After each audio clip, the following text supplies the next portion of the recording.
Well, hello and welcome back to another episode. It's great to see you all. I hope you're doing well. So today we're continuing with our series on writing a ray tracer in C++ using, as far as possible, only the standard libraries along with the SDL2 library so that we can display results in a window.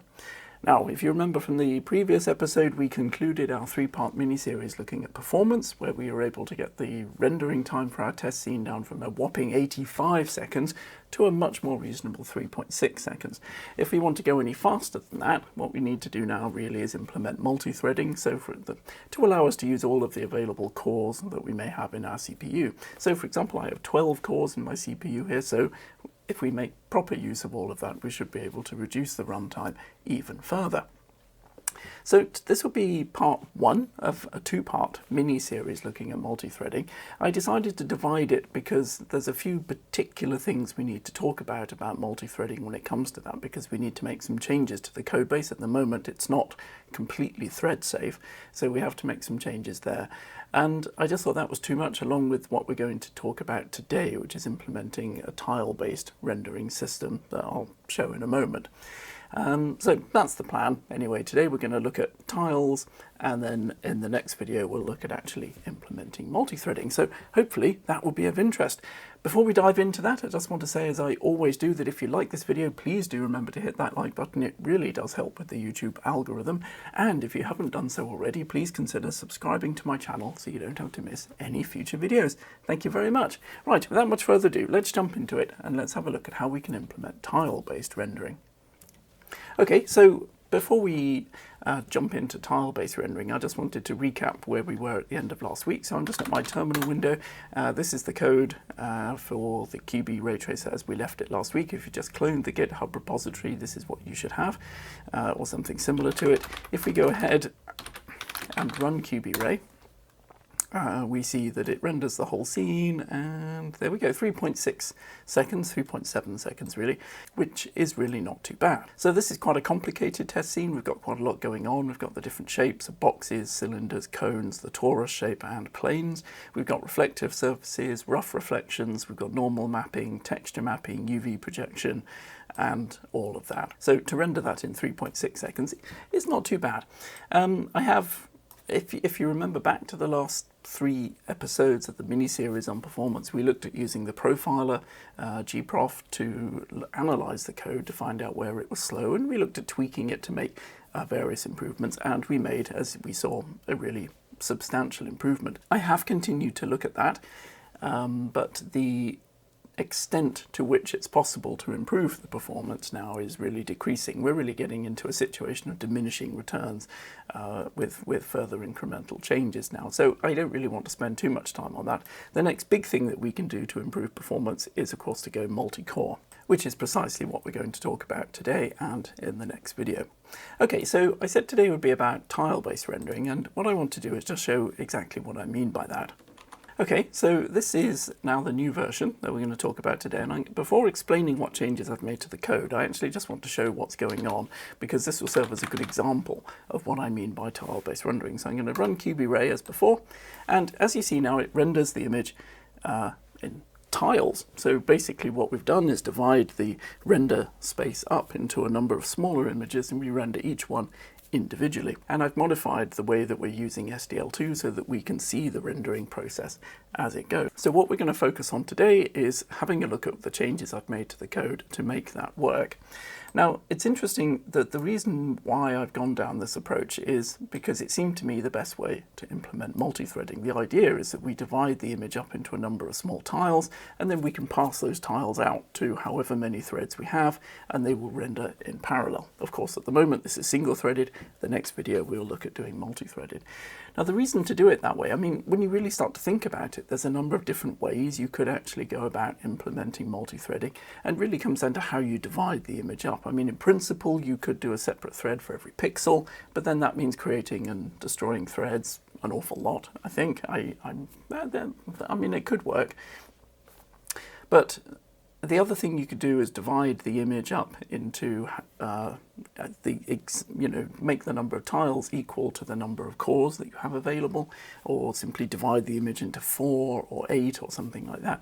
And yes, you can do that. However, that's really inefficient. If you've got parts of the image, as you almost inevitably will, parts of the image that render really quickly, once those are finished, that means those threads are just sitting there not doing anything whilst waiting for the other threads to catch up. And that's really inefficient. With a tile-based system, the idea is you make the tiles small enough so that the tiles render quite quickly. And that means that the areas of the image that render fast get done, they get finished, and then we can move on to using that thread for another tile somewhere else. So it generally, I think, leads to the best solution. I'm really happy for other people to comment on that if they have any other ideas or maybe better ways of doing it than that. But to my mind, that seemed to be the best way to do it. So that was my motivation for implementing the tile-based system, and that's what we're going to talk about today. Okay, so let's jump in and let's have a look at the code that I've written to implement the tile-based rendering. Okay, so the first place that I want to look is in the qbutils.hpp file that forms part of the qbRAY or qbRaytrace directory. This is really just a collection of utilities, as it says here in the comments, of things that might be useful, functions and definitions that we might need to use anywhere in our code. If we just scroll down, what I've done, so we already have here the structure hit data for returning all the properties from when we cast array into the scene.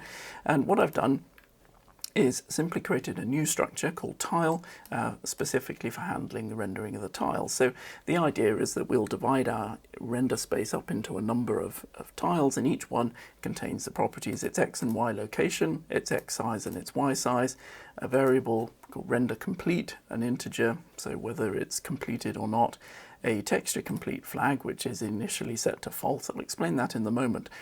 We have a pointer to an SDL texture object from the SDL2 library, which we're going to use. That's part of rendering. And we have a std vector of qbvector3 objects called RGB data that we're actually going to use to store the RGB data as we go along.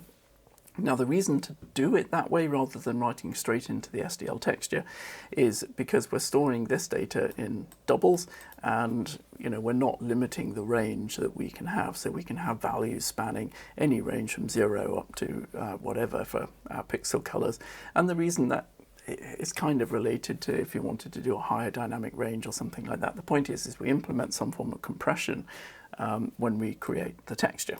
Okay, so we want to keep everything in this data as we do the rendering, and then we compress the colors into the right range when we create the texture. Anyway, we'll see more about that in a moment. So that is everything in qbutils.hpp. Simply created that tile structure there. So the next place that I made changes is in capp.h. So this is the sort of code that handles the implementation of SDL2. At capp, the class contains all of the loops and everything that really make the application really work. So I've added some various new functions to this. We have a function called generate tile grid, then that accepts as input two integers representing the x and the y size of the tiles that we want, and it returns a boolean, true or false, whether it was successful or not. And obviously from the name, the purpose of that function is to create the grid of tiles. We have another function called destroy tile grid. That's to handle destroying, deleting everything when we've finished with it. We have some extra code here to support tiles. So we create an std vector object of type qbrt : data : tile. So we're creating a vector of tile structs called mtiles, and we're going to use that to store all of the tiles. We have another std vector of integers called mtile flags, and we're going to use that to store properties related to the status of the current tile. So it's unrendered, rendering, or rendered complete. When we come to look at multi-threading in the next video, the reason for doing it this way will become much more obvious when we start using atomics and so on. We also store the number of tiles in X and the number of tiles in Y. So we also added some extra member variables to store the display configuration, MX size and MY size. We have a function here, convert image to texture. The purpose of that is to take the RGB data that's stored at double precision floats and convert that into an SDL texture. Okay, that accepts as input a reference to a tile. returns void. We have a function convert color, and this actually handles converting the double precision red, green and blue values into a uint32, which we can use to create the SDL texture. And we are now also going to implement gamma correction, probably something I'll talk about in more detail in another video, but we set our default m_max level value to 0.8.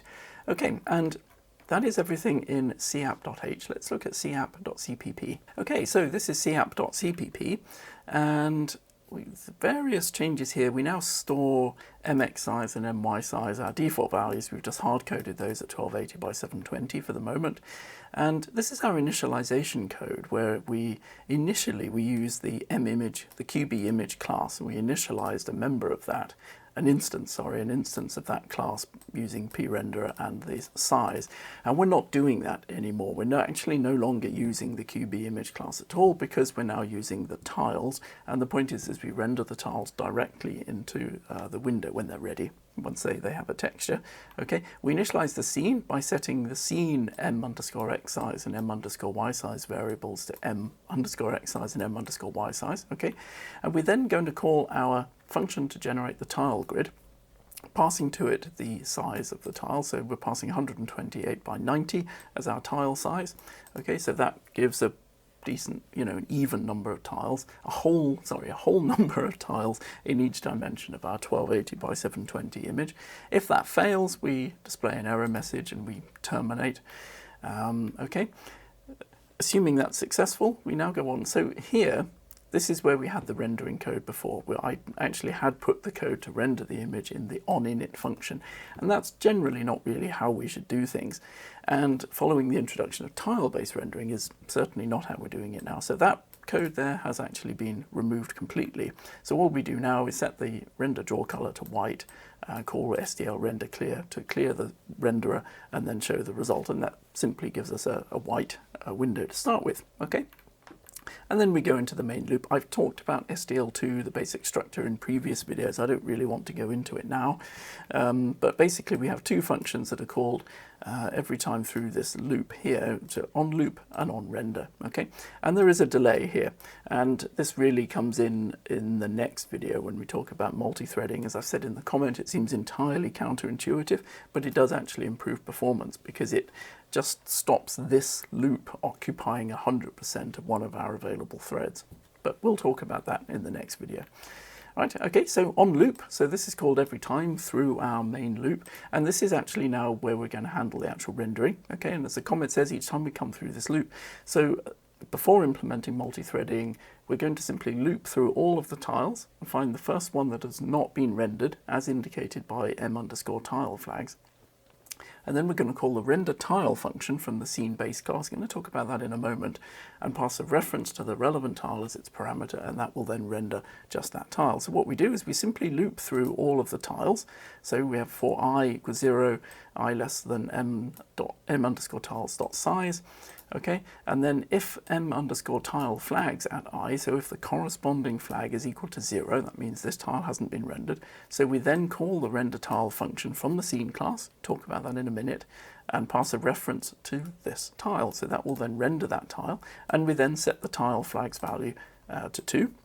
So the way I've set these values, that will make more sense in the next video when we look at multi-threading.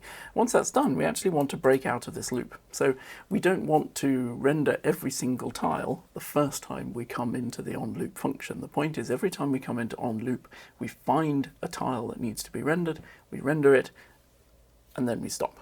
Okay, and then the next time through on loop, we find the next tile that hasn't been rendered, we render it and we stop, and so on. Okay, so it's quite a different structure to what we had before.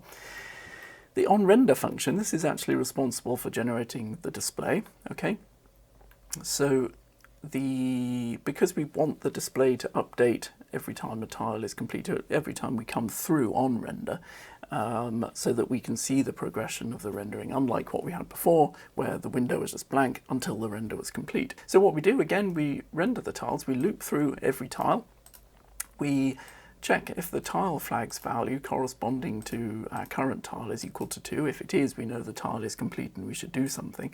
We then configure the two SDL rect structures called source rect and destination rect. Again, this is something about SDL2 that I've talked about before, because we're going to create a texture and we're going to blit that texture into the window, into the display at the right point. So we have our source and our destination rectangles that are configured here. That's fairly straightforward. Width factor and height factor we're not really using at the moment. Those are there because in my development version it's possible to have a different window size to the actual final rendered output. Okay, that isn't something that we've implemented in this version of qbRAY, so they are just set to 1, but I left them in case I want to implement that in this version later.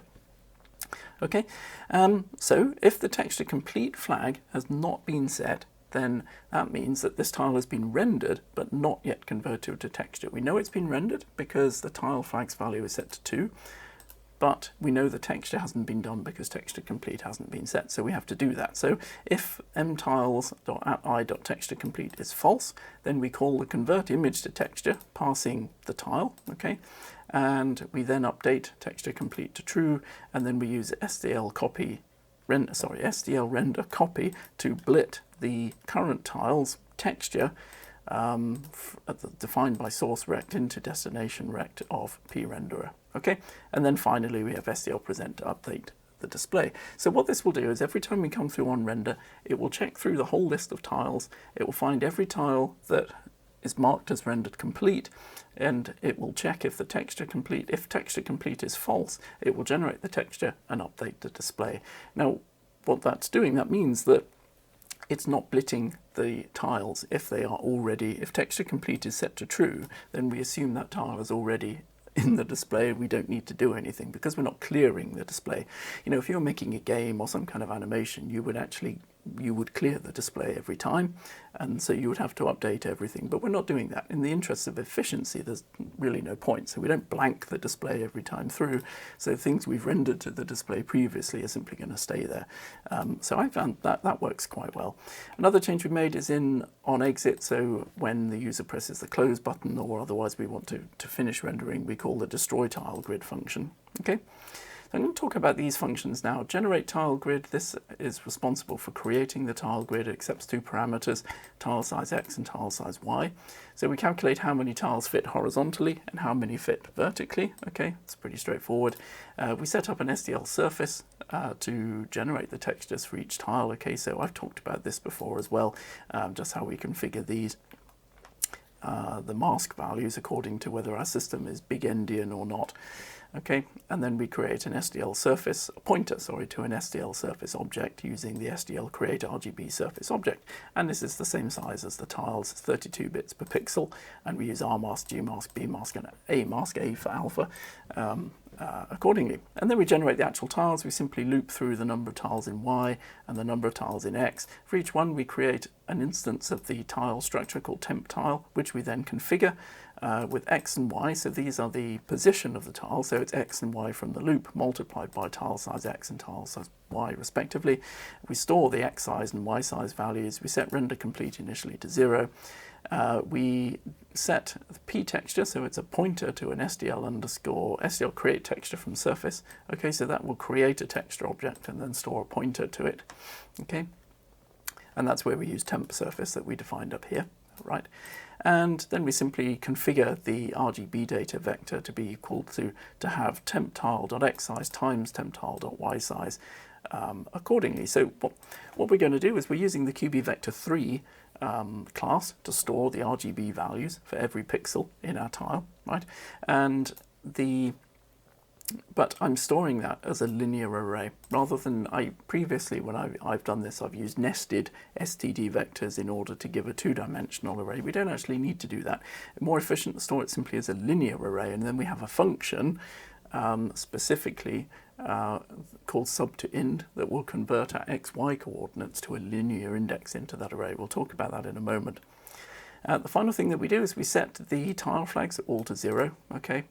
And this is inefficient using pushback, so we use pushback here to store the tile, and we use pushback here to store the tile flags. But generate tiles is only called once, right at the beginning. We never need to do it again, so it doesn't matter that much. And finally, we need to free the surface, temp surface that we've used using SDL free surface, and then we return true. Okay. Destroy tile grid is very simple. If the pointer there does not point to null, then we use SDL destroy texture to destroy that texture. We don't need to worry about anything else. We have a function to convert an RGB image to a texture. So this is convert image to texture, which accepts as input a reference to the tile.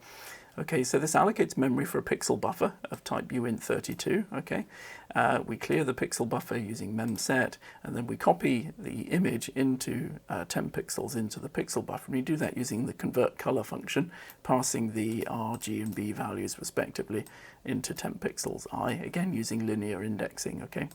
And then we update the texture with the pixel buffer using SDL update texture, and that's it. And then just remember to delete 10 pixels, which we've allocated here, okay?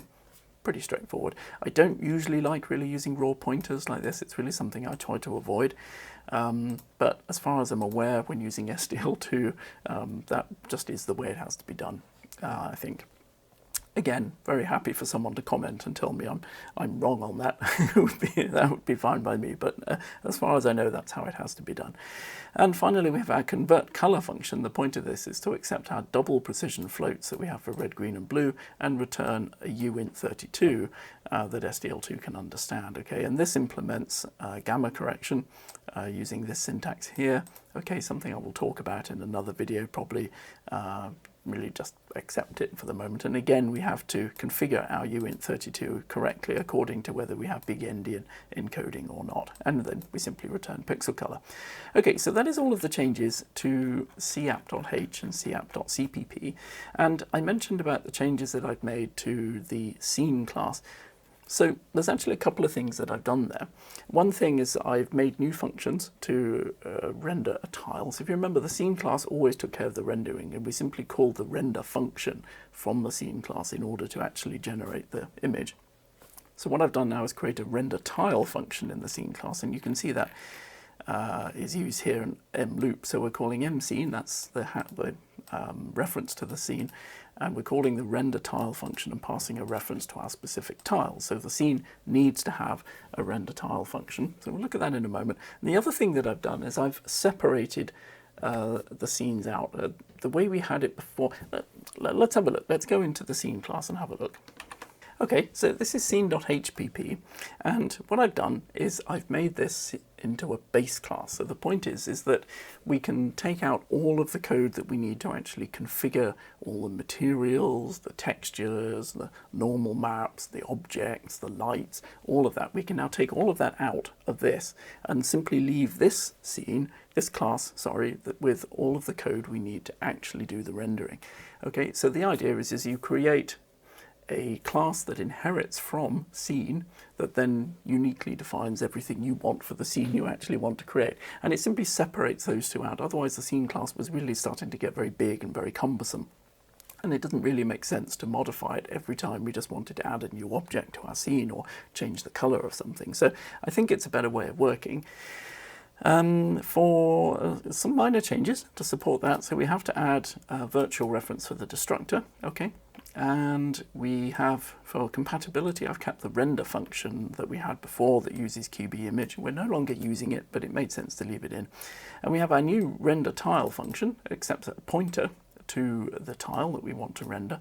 And qbRAY we had before. We have a new function here declared virtual called setup scene objects, the purpose of which is to set up everything, to define all the things that go into mObjectList and mLightList, okay? And we have new functions here. Render pixel actually takes care of rendering a single pixel. It just makes things tidier, you'll see in a moment. And we have a function to convert coordinates to a linear index called sub2ind that I talked about before, accepts x and y, and x size and y size, and it returns a single integer, okay? And that is everything in scene.hpp. Let's look at scene.cpp. scene.cpp. So here we go, the constructor. Now what we do is we call the setup scene objects in the constructor. So we call the setup scene objects function. And as I've written in the comment here, that this is now a base class intended to be inherited by a specific scene class that implements the setup scene objects function. Okay, so in the base class, setup scene objects is simply blank, doesn't do anything. The idea is you inherit from this and you modify setup scene objects yourself to implement the scene that you actually want. Okay.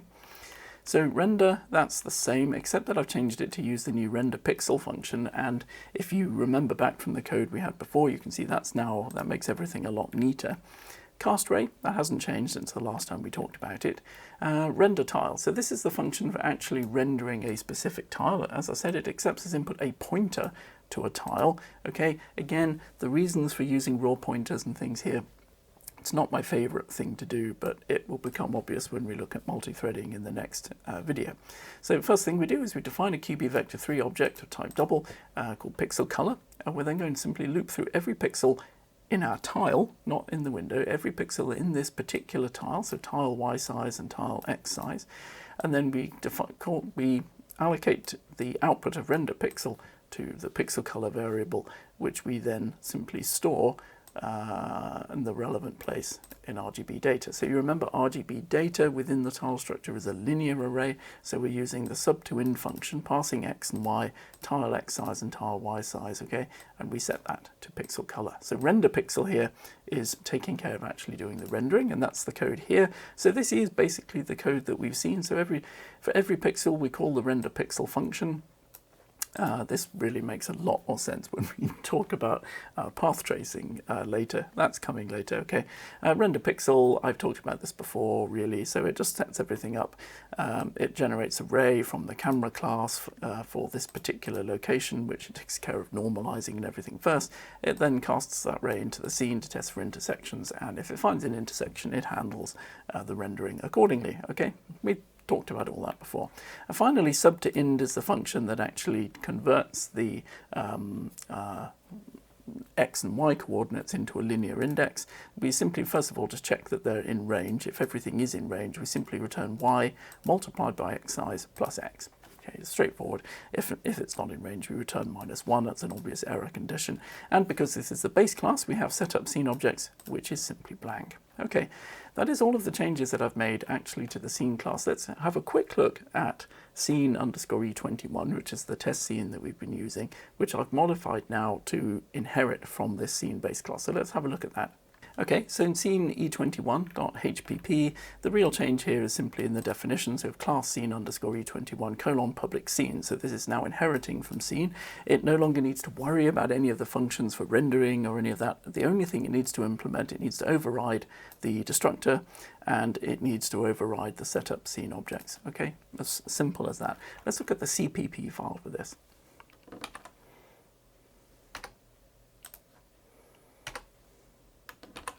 Okay, scene e21.cpp, so I've taken out everything that we had here before. So in the constructor, we simply call the setup scene objects. We have our destructor, we don't need any code in there.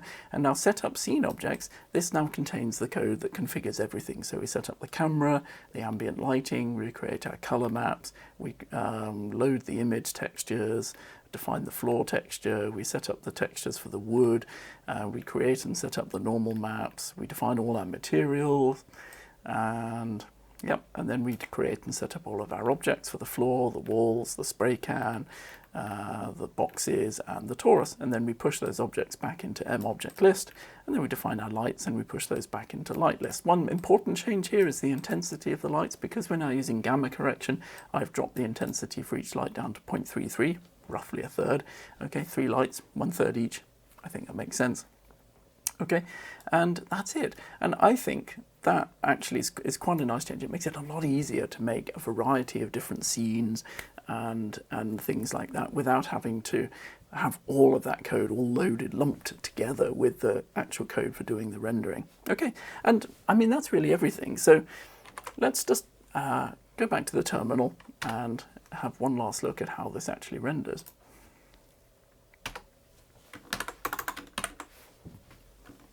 Okay, so back at the terminal window, let's just make everything, make sure we're Haven't made any changes using make-j to compile in parallel. Thank you very much for someone pointing that out.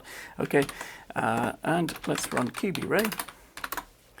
There we go. And as you see, it renders in the tile-based fashion. Okay, so that's really everything I wanted to talk about today. It's not tremendously exciting, and it on its own seems like a kind of pointless change, but it really will come into its own in the next video, as I said, when we come to talking about multi-threading, because then what we're going to do is pass out all these tiles to different threads so that they can render in parallel. So we can say in my system, in theory, we could do 12 tiles simultaneously and then loop through the tiles. We'll see how that works in the next video.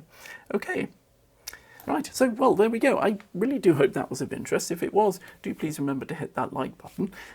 If you haven't subscribed to my channel, please consider doing so you don't have to miss the next video where we'll actually look at implementing multi-threading, which is pretty cool and does lead to quite a substantial improvement in the render time. So this is about 3.6 seconds now. With multi-threading, I've been able to bring that down to about 800 milliseconds, so 0.8 seconds, which is pretty good, I think, actually. And I have implemented path tracing in my development version. It's now fast enough that we can work with algorithms like that without too much difficulty, which is good.